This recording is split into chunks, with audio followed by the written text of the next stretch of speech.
네, 세계의 단판이 될 2차 북미 정상회담이 하루 앞으로 성큼 다가왔습니다. 전 세계의 시선이 베트남에 쏠려 있는데요.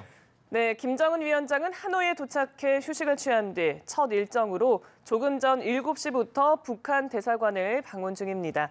또 트럼프 대통령은 오늘 밤 하노이에 도착할 예정인데요. 관련 내용 두 분의 전문가 모시고 짚어보도록 하겠습니다. 전현준 우석대학교 초빙 교수, 장철훈 경남대 극동문제연구소 교수 자리하셨습니다. 네, 어서 오십시오. 어서 오십시오. 안녕하세요. 안녕하세요. 예. 네, 방금 말씀드린 대로 김정은 위원장 베트남에 도착해서 한 6시간가량 휴식을 취했죠. 취한 이후에 지금 이 베트남 대사관을 방문을 했습니다. 먼저 이 첫 번째 행보로 베트남 대사관 방문을 선택한 배경 어떻게 봐야 될까요? 네, 많은 이제 사람들이 사실은 뭐 삼성전자부터 시작해서 또 북한군 묘지가 있었던 그 장소라든가 아니면 뭐 호치민 묘소라든가 뭐 여러 곳을 둘러보지 않을까 그렇게 생각을 했는데 그게 아니고 베트남 주재 북한 대사관을 갔습니다. 역시 이제 대사관이 굉장히 수고를 많이 했지 않겠습니까? 이번에 네. 정상회담을 준비하면서 고생을 많이 했을 거고 그리고 또 멜리아 호텔이 숙소인데 네. 바로 그 인접에 있습니다. 북한 대사관이. 그렇기 때문에 아마 특별한 일정을 소화하기는 좀 어렵고 그렇기 때문에 대사관 직원들을 격려하면서 거기서 뭐 식사를 한다든가 같이 하면서 이번에 노고를 취하고 또 앞으로 마지막까지 최선을 다해달라고 하는 그런 이제 당부랄까요? 또는 뭐 지시가 될 수도 있겠죠. 그런 것을 하기 위한 것이 아닌가 싶습니다. 사실은 이제 대사관이라고 하는 것은 특명 전권 대사라고 보통 그렇게 네. 하거든요. 그러니까 최고 지도자의 명을 받아서 국가의 이익을 위해서 헌신하는 외교관들이기 때문에 사실은 외국 가서 고생을 많이 하고 특히 요즘 북한이 고립으로 완전히 치닫고 있지 않습니까? 네. 제재를 계속 받고 있고 그런 가운데에도 외교관들이 어떻든 어려운 가운데 자기 임무를 한 것에 대한 격려가 아닌가 싶습니다. 다만 김정은 위원장이 여기서 베트남 주석과 정상회담을 할 건지 그건 이제 조금 이제 두고 봐야 될 것 같습니다만은 어떻든 대사관을 갔다고 하는 것이 조금은 이제 이례적입니다. 네. 뭐 이례적이라고 표현을 해주시긴 했지만 앞서서 이제 김정은 위원장이 중국을 갔을 때도 또 먼저 대사관 찾기도 했었고요. 아무래도 좀 중요한 일정을 앞두고 있기 때문에 뭐 멀리 나가기보다는 멀리 뭐 시차를 나가기보다는 좀 가까이 있는 대사관을 찾아서 이런 일정들을 좀 소화한 게 아닌가라는 생각도 듭니다. 예, 말씀하셨던 것처럼 그런 이유들도 분명히 있을 거고요. 또 하나는 앞서서 전현준 교수님께서 말씀하셨던 것처럼 그런 이제 그동안 그 제2차 북미 정상회담의 성공을 위해서 현지에서 직접적으로 수고한 대사관 직원들을 격려하기 위한 차원이 가장 클 것이라고 생각이 됩니다. 그 앞서서도 말씀이 있었는데 만약에 오늘 저녁에 제1차 북미 정상회담이 열렸던 싱가포르에 처음 갔을 때도 싱가포르 총리하고 이제 정상회담을 하면서 그 정상회담이 싱가포르에서 열리게 돼서 고맙다 사의를 표한 네. 그런 전례도 있기 때문에 네. 오늘 저녁에 만약에 그 베트남의 그 주석하고 정상회담이 열린다면 그런 사의를 표하는 자리에 아무래도 이제 베트남이 주재하는 북한 대사가 수행하지 않을 수 없기 때문에 그런 것들도 아마 준비하는 차원에서 베트남 대사관을 간 게 아닌가 그렇게 생각을 하고 있습니다. 네, 여러 말씀들을 해주셨는데 일단은 격려 차원의 방문이다. 이럴 가능성에 좀 무게를 실어주셨습니다. 그런데 그렇다면 일단 이 김정은 위원장이 이 베트남 대사관을 방문한 이후에 이후 행보는 좀 어떻게 예상을 해볼 수 있을까요? 지금 명확하지는 않습니다. 그러니까 주석이 지금 해외 라오스, 캄보디아 방문을 하고 베트남 시간으로 한 5시 정도 돌아오는 걸로 그렇게 되어 있기 때문에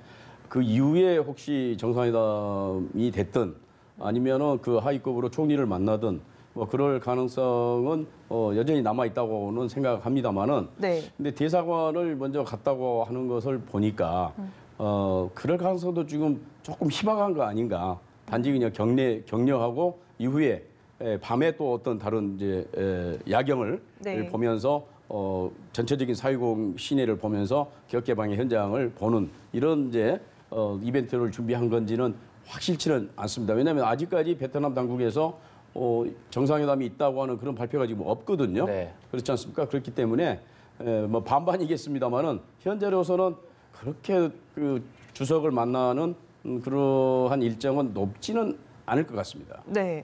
그렇다면 혹시 뭐 싱가포르 때처럼 이번에도 베트남 시내를 깜짝 방문해서 베트남 시민들과 어떤 스킨십이 있을지 여부도 좀 궁금하거든요. 뭐 화면에서 많이 보셨겠지만 북한 같은 경우에 김정은 위원장이 움직이면 뭐 자막으로는 방탄 경호단이라고 했는데 네. 시민들하고 직접적인 접촉이나 이런 것들은 많지는 않을 것 같고요. 그리고 만약에 말씀하셨던 것처럼 밤에 어디 가까운 근교라도 뭐 구경이나 시찰을 하러 나간다면 아마도 그러한 내용들은 베트남 당국하고 보안 문제나 경호 문제 때문에 사전에 치밀하게 협조가 이루어졌을 것이기 때문에 그런 차원에서 좀 봐야 될 것 같고 아마 뭐 싱가포르에서도 사실 김정은 위원장이 밤에 나가서 그렇게 싱가포르의 발전된 모습이나 이런 것들을 직접적으로 볼 거라는 예상을 하는 사람은 그전에 많지 않았었거든요.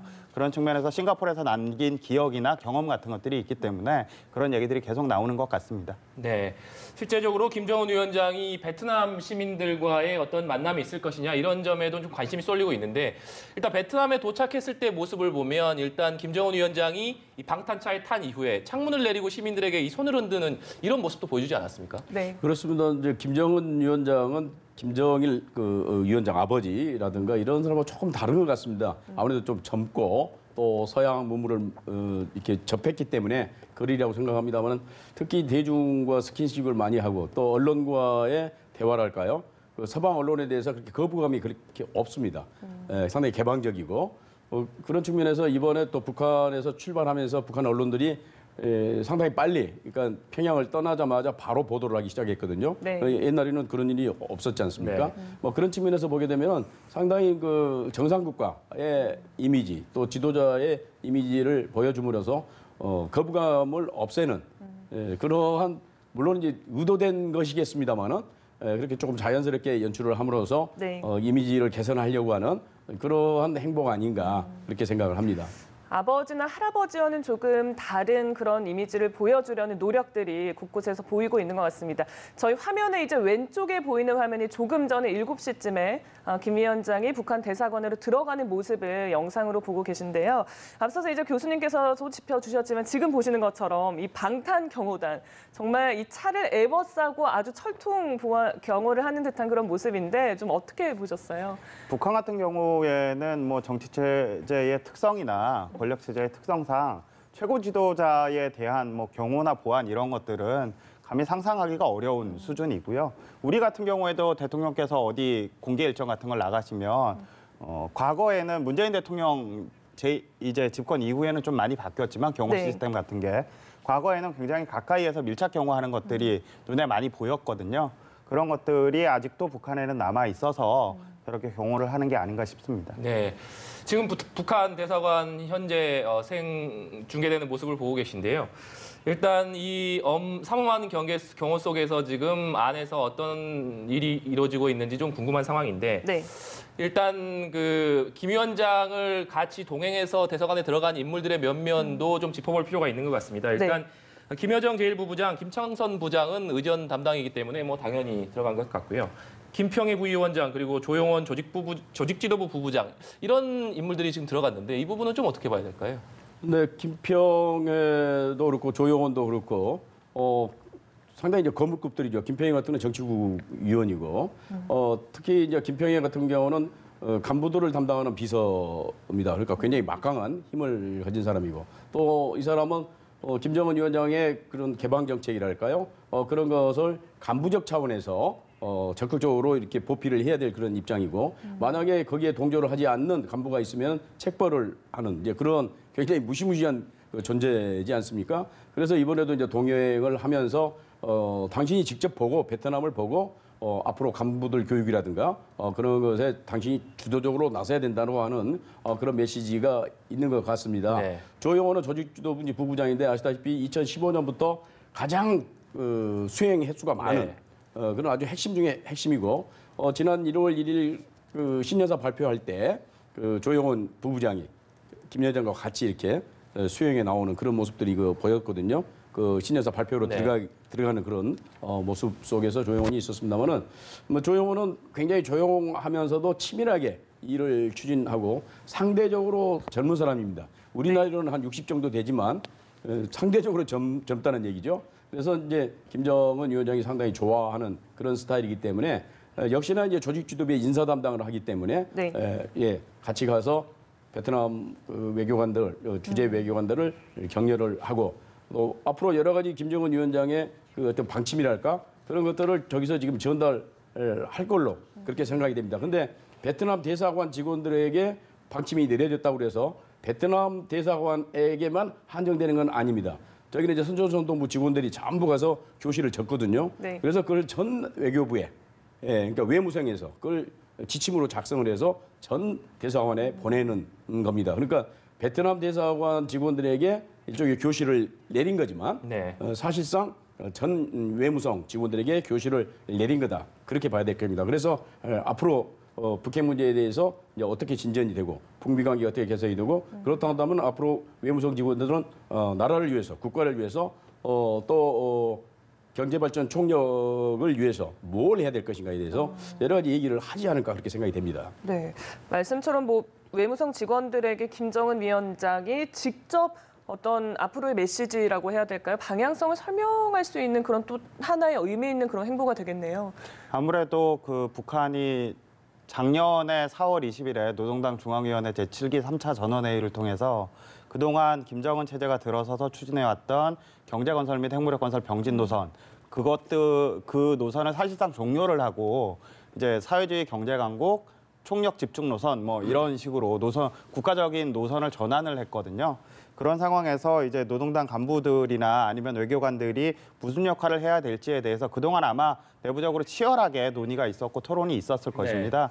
그런 것들이 이번 제2차 북미 정상회담을 통해서 일정하게 드러나는 측면도 있고 드러나지 않는 측면도 있을 텐데 그러한 것들을 종합해서 밖에 나가 있는 국가를 대표해서 외국에 나가 있는 외교관들이 어떠한 역할을 해야 이 노선을 성공적으로 이끌 수 있다. 네. 이것과 관련된 내용들이 아마 좀 구체적으로 이렇게 얘기가 되지 않을까 싶습니다. 네.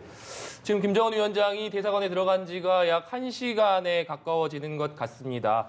일단 대사관 방문 이후에 어떤 일정을 이어갈 것인지에도 관심이 집중되고 있는데요. 네. 이번에는 이 트럼프 대통령에 대해서도 좀 이야기를 나눠보도록 하겠습니다.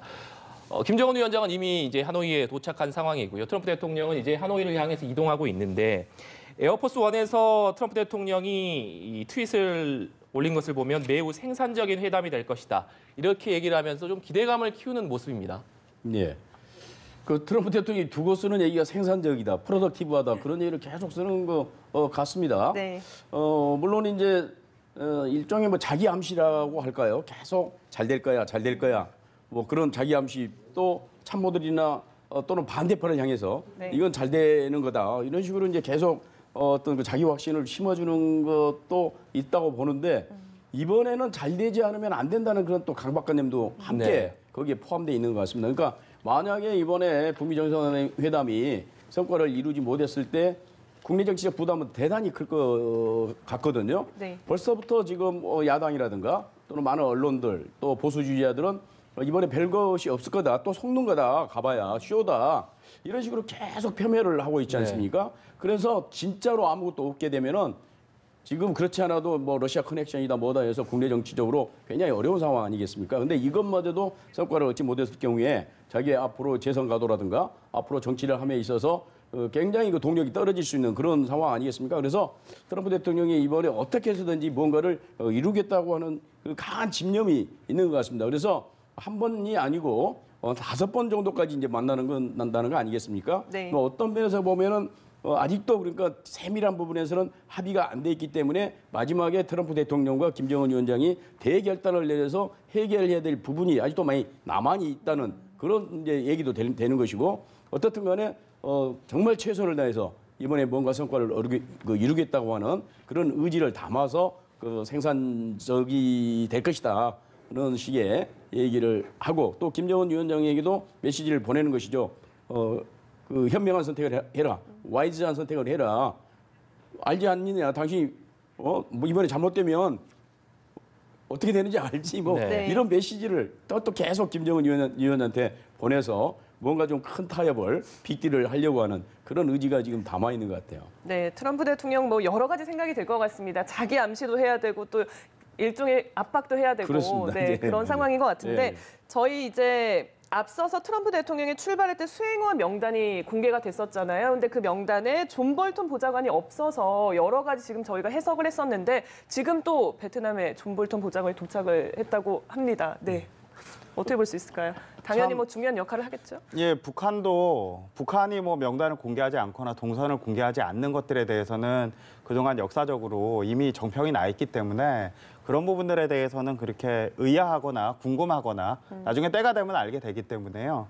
그런 것들이 있었는데 지금까지 미국이 그 세계 질서를 이렇게 패권을 유지하면서 운영해온 전략이나 모습이나 이런 것들을 보면 참 이렇게 예측하기 어려운 경우들이 거의 없었거든요. 공개할 것들은 미리 다 공개하고 그리고 웬만하면 이제 예측 가능성을 높여서 그걸 통해서 실현 가능성을 높여가는 그러한 정책들을 취해왔는데 이 사실 미국의 백악관의 국가안보보좌관이라고 하면 우리 청와대 안보실장 같이 미국의 외교안보 정책 전반을 총괄하고 책임지는 자리인데 그런 위치에 있는 사람이 올 거다 말 거다를 놓고 외부 언론이나 외부에서 이렇게 이렇게 좀 다양한 관측이 나오게 만드는 것도 미국의 그 기존 외교 관례에는 좀 어긋난 것 같고요. 네. 어쨌든 볼턴 보좌관이 뭐 올지 말지를 잘 몰랐던 상황에서 도착을 했다고 하니까 네. 나름대로 이 제2차 북미 정상회담에서 역할을 할 수는 있을 것 같은데 그동안 이 제2차 북미 정상회담이 준비되는 과정에서 보면 볼턴 보좌관 잠시만요. 잠깐 지금 화면을, 예, 네, 화면에 지금 김정은 국무위원장이 대사관 방문을 마치고 밖으로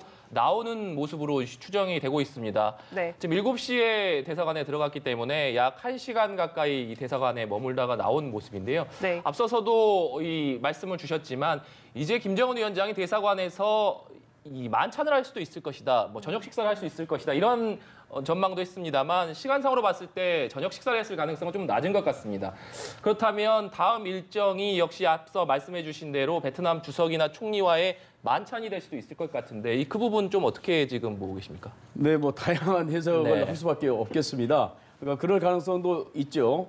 만찬을 하면서 물론 이제 비공식 만찬일 수도 있습니다. 정식 무슨 정상회담이 아니고 네. 비공식 만찬을 할 수도 있을 것이고 그게 아니다고 한다면 다시 호텔에 돌아가서 만찬을 하고 저녁을 먹고 그다음에 바로 쉬기는 좀 너무 시간이 아깝기 때문에 네. 아까 저희들이 좀 예상을 했습니다마는 야경과 관련된 무슨 행사를 한다든가 무슨 이벤트가 있지 않을까 그렇게 생각이 됩니다. 왜냐하면 지금 북한은 사실은 이제 최고 존엄의 안위는 국가의 안위와 똑같거든요. 그런 측면에서 동선이라든가 이런 걸 전혀 사전에 공개하지 않습니다. 네. 만약에 그게 공개가 되면 어떤 또 일이 벌어질지 모르기 때문에 사실은 아시다시피 2000년 6.15 공동선언을 할 때 김대중 대통령이 평양 갔잖아요.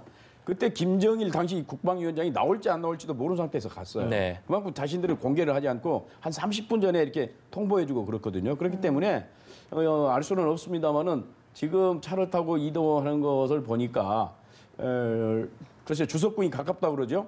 네. 대사관에서 북한 대사관에서 그렇기 때문에 주석궁으로 가는 건지 아니면은 호텔로 돌아가는 건지 정확하지는 네. 지금 모르겠습니다.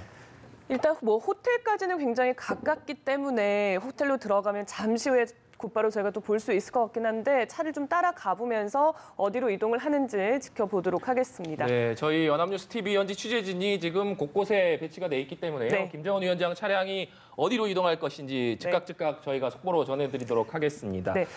참 이게 앞서서도 그랬지만 일정이 사전에 공개가 되지 않기 때문에 저희가 계속 추측만 할 수밖에 없고 그렇습니다. 예측을 할 수밖에 없는 상황이어서요. 저희도 이제 속 시원하게 말씀 못 드려서 좀 아쉽긴 한데 근데 그러다 보니까 또 여러 가지 혼선들이 있는 것 같습니다. 아침에는 또 백악관 기자단의 프레스센터가 이동하기도 하고요. 또 이런 혼선들이 있었는데 어쩔 수 없는 걸로 봐야 되는 겁니까? 어떻게 봐야 될까요? 그게 언론이나 아니면 다른 이제 일반적인 국민들이나 전 세계인들을 향해서는 뭐 경호나 보안이나 여러 가지 안전 문제나 이런 것들 때문에 미리 다 공개를 할 수는 없더라도 아마 그 프레스센터 미국 기자단 미국의 이제 기자단을 대상으로 한 프레스센터하고 그 북한 대표단이 묵는 호텔이 같은 호텔이었다. 그 부분은 사실 밖에서 보기에는 쉽게 납득하기가 좀 어렵습니다. 왜냐하면 그렇게 프레스센터를 차리고 북한의 대표단이 호텔에 머물고 하는 것들은 베트남 당국하고 치밀하게 협조가 되지 않으면 불가능한 것들이기 때문에 네. 결국에는 뭐 베트남이 아주 강력하게 원해서 제2차 북미 정상회담을 유치를 했지만 이런 세계적인 어떻게 보면 대형 빅 이벤트인데 그런 것들을 실무적으로 운영하는 과정에서는 약간의 의사소통에 문제가 있는 것 같기도 하고요. 예. 하지만 뭐 그런 것들이 정상회담 자체에 본질에 영향을 주거나 이런 정도는 아니기 때문에 뭐 어떻게 보면 웃어 넘길 수 있는 해프닝 정도 이렇게 넘기는 게 네. 좋을 것 같습니다. 네. 네, 저희 계속해서 김정은 위원장이 북한 대사관을 떠나는 모습을 보고 계십니다. 네, 앞서서 이 교수님께서도 말씀해 주셨지만 여러 가지 혼선, 저희가 또 볼턴 보좌관 얘기를 하다가 좀 잠시 중단했습니다만 네. 이 볼턴 네. 보좌관 당초 뭐 지난주에 저희 우리나라를 방문할 예정도 있었습니다만 또 이 일정을 취소하기도 했고요. 또 에어포스 원 탑승자가 없었기 때문에 결국 유추해 본다면 다른 항공편을 이용해서 하노이에 왔다 이렇게 추측해 볼 수 있을 것 같은데 가장 핵심적인 부분은 아무래도 볼턴 보좌관이 강경한 이 대북 정책을 주장하는 사람이기 때문에 이번 북미회담에서 또 어떤 영향을 줄 것이냐 이런 점도 좀 관심인 것 같습니다. 그러니까 이제 그 대답하기 전에 좀 말씀드리면 네. 뭔가 백악관이 북한이야 원래 이렇게 이제 통제 체제 이렇게 독재 체제이기 때문에 익숙해 있다고 이제 말씀하셨잖아요. 그래서 뭐 거의 기계적으로 착착착 돌아간다고 본다고 한다면 백악관은 지금 대통령과 참모들 간에 또는 참모들 서로 상호 간에 뭔가 이게 뭔가 안 맞습니다. 뭐 정확히 저는 잘 모르겠습니다만 뭔가 제대로 안 맞다. 예, 그렇게 생각이 들고 또 폼페이오 국무장관도 트럼프 대통령은 완전한 비핵화가 다 됐다는 식으로 막 얘기를 하는데 폼페이오 장관은 또 언론에 나가가지고 아니다 이렇게 또 얘기를 하고 그래서 이게 대국 미국이 과연 어떻게 지금 돌아가고 있는 건지 그 단적인 예들이 볼턴이 우리나라에 와서 안보부장관도 안보실장도 만나고 해서 뭔가 조율할 듯이 얘기를 했는데 갑자기 또 취소가 됐거든요. 네. 그렇다고 한다면 사전에 조율이 안 된 상태에서 그런 외교를 하는 건지 또 이제 볼턴이 베트남 안 간다 그래서 국내에 머물면서 베네수엘라 문제를 뭐 해결할 필요가 있기 때문에 뭐 펜스를 도와서 어쩌고저쩌고 한다 그렇게 이제 얘기가 돼서 또 그런가 보다 그랬었는데 갑자기 지금 또 볼턴이 왔거든요. 근데 이제 볼턴은 물론 이제 강경파기는 하지만 기본적으로는 트럼프 대통령의 입장을 지지를 하기 때문에 참모로 들어간 거거든요. 만약 그렇지 않다면 맥메스터라든가 여러 사람들이 떨어져 나왔지 않습니까? 네. 트럼프 대통령의 그런 입장이랄까 노선을 지지하지 않는 참모들은 떨어져 나가든지 스스로 나가든지 그렇게 됐었잖아요. 근데 볼턴이 계속 남아있는 거 보니까 비록 자기는 강경한 입장이지만 그럼에도 불구하고 이 북핵 문제는 해결해야 되고 트럼프 대통령이 하고 있는 이것에 대해서 내가 뭔가 보탬이 되겠다는 생각을 하기 때문에 나오는 거 아닌가 싶거든요. 근데 북한 측에서는 굉장히 볼턴을 싫어합니다. 또 반대로 백악관이나 폼페이오 이런 사람들은 김영철을 아주 싫어해요. 보기도 싫어합니다, 서로. 그러니까 좀 이상하잖아요, 또 이게. 이상하긴 한데 어쨌든 볼턴이 만약에 베트남에 왔다고 하는 것은 네. 내가 적극적으로 이번 회담에 기여를 하겠다. 딴지를 논다든가 뭐 방해한다 그게 아니고 트럼프 대통령을 적극적으로 보좌를 해서 물론 혹시 있을지도 모르는 트럼프 대통령의 어떤 실수랄까 그런 것들은 자기가 갖고 있는 북한을 접촉했던 그 외교관 출신으로서 네. 좀 일조를 하겠다. 뭐 그런 정도의 마음을 가지고 온 게 아닌가. 그래서 마지막에 트럼프 대통령으로부터 제가를 받았지 않았을까. 그래 와라. 그러니까 온 거 아닌가 싶어요. 네. 네. 자, 저희 지금 이제 실시간으로 베트남 현지 모습을 보내드리고 있습니다. 지금 들어온 내용에 따르면 김정은 위원장이 숙소로 복귀를 네. 했다고 하네요. 추가적인 네. 일정은 없는 것 같습니다. 네, 지금 김정은 위원장이 이 영상이 지금 멜리아 호텔 앞에 취재진 영상으로 추정이 됩니다. 네. 그렇다면 김정은 위원장이 약 1시간가량 북한 대사관 방문을 마치고 다시 숙소로 돌아온다고 볼 수 있는데 그렇지만 이게 숙소에서 오늘 그냥 휴식을 취할지 아니면 또 추가적인 일정을 또 잠시 쉬었다가 나올지 그것은 또 알 수 없는 일이지 않겠습니까? 네. 그렇기 때문에 이 김 위원장의 지금 이 행보를 계속 주목해서 봐야 될 것 같고요. 네. 네, 앞서서 두 분께서 이 백악관의 어떤 여러 가지 혼선을 빚고 있는 모습들을 좀 지적을 해주셨는데 이 북미 정상회담을 앞두고 이 북미 양측 간의 지금 기싸움, 그러니까 협상을 앞두고 나서 양측의 기싸움이 치열한 상황이지 않겠습니까? 더더군다나 트럼프 대통령은 협상의 달인이다. 뭐 이런 평가를 받는 대통령이기 때문에 그런 혼선도 어떻게 본다면 기싸움의 차원 아니면 어떤 협상 수단의 차원 이런 걸로도 볼 수 있지 않을까요? 아무래도 협상 전술이나 이런 그 실제 협상에서 자신들의 협상력을 높이고 네. 상대방보다 더 많은 것들을 얻어가기 위해서 하는 그런 전술적인 그런 차원일 수도 있겠는데요. 그 금방 말씀하셨던 사실 뭐 앞서서 전현준 교수님께서도 말씀을 하셨지만 미국이 트럼프 행정부 이전에 보여왔던 외교적인 여러 가지 행보들과 트럼프 행정부 이후에 집권 이후에 보이고 있는 여러 가지 행보들은 사실은 굉장히 이렇게 맞지 않는 부분들, 기존의 외교 관례를 네. 거의 다 무시한다던가 아니면 뭐 즉흥적인 결정을 한다던가 이런 것들이 많기 때문에 외부에서 볼 때는 종잡기가 굉장히 어렵겠죠. 그런 상황에서라도 사실 이 제2차 북미 정상회담이 갖고 있는 그리고 그러한 그 한국과 북한과 미국이 각각 거는 기대들 같은 것들이 분명하게 존재하기 때문에 협상 전략 차원에서 혹은 협상 전술 차원에서 상대방을 좀 헷갈리게 하고 네. 이래서 협상력의 우위를 가져가겠다 이런 의도가 담긴 것이라고 보기는 좀 어렵지 않을까 싶습니다. 그러니까 조금 추가드리면은 네. 그러니까 지금 북한에서는 지금 특히 김정은 위원장은 트럼프를 직접 만나서 모든 걸 해결하고 싶어합니다. 네. 근데 그 이유가 여러 가지가 있겠습니다만은 역시 북한, 백악관 또는 미국 내의 여러 참모 기관마다 생각이 다르다는 거죠. 비핵화의 수준이라든가 범위라든가 앞으로 북핵 문제를 해결해 나가는 북미 관계 그 개선 문제라든가 그렇기 때문에 참모들 가지고는 얘기는 안 된다. 그러니까 비건이 생각이 다르고 이를테면 폼페이오 생각이 다른 거고 당연히 볼튼 생각이 다른 거고 또 트럼프 대통령 나름대로 또 무슨 큰 부상이 있는 거고 네. 그렇기 때문에 누구를 맞춰가지고 이거 외교를 해야 할지 모르는 그런 상황이기 때문에 아마도 김정은 위원장의 핵심 참모들, 뭐 김영철뿐만 아니라 여러 사람들이 진언을 했을 수도 있다고 봅니다. 이건 탑 엘리트가 만나서 해결할 수밖에 없다. 네. 이거 뭐 참모들과 얘기해봐야 백년 하청이고 안 된다. 그런 요인도 하나 지금 있는 것이 아닌가.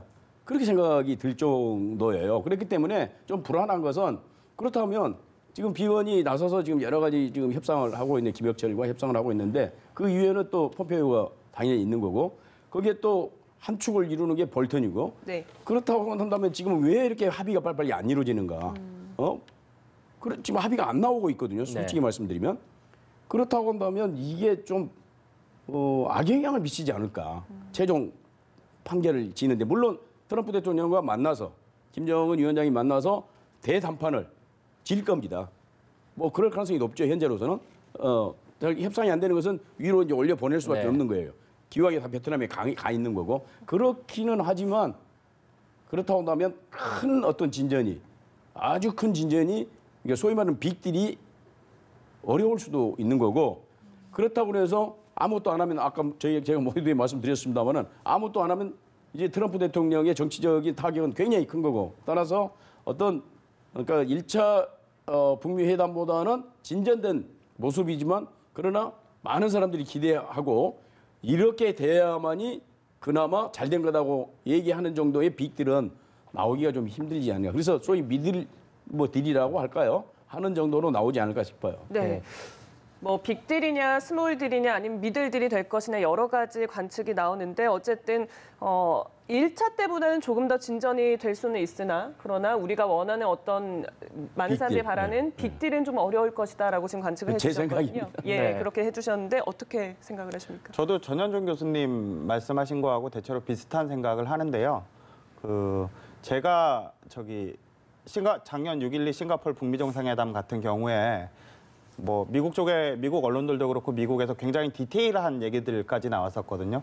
북한의 ICBM을 미국으로 몇 개 반출해서 폐기를 해야 된다는 등 뭐 여러 가지 얘기들이 나왔었는데 사실 그런 얘기들은 정상 간에 논의하기도 어렵고 논의하더라도 합의문에 담기가 굉장히 어려운 내용들입니다. 그리고 작년 같은 경우에는 1차 북미 정상회담이 처음으로 이제 양 적대국 수장들끼리 만나는 형식이었기 때문에 제가 그 합의문에 어느 정도 모델로 생각했던 거는 2000년 6.15 공동선언이었거든요. 그것들을 보면 6개 항으로 돼 있고 굉장히 큼직한 합의들이 있었습니다.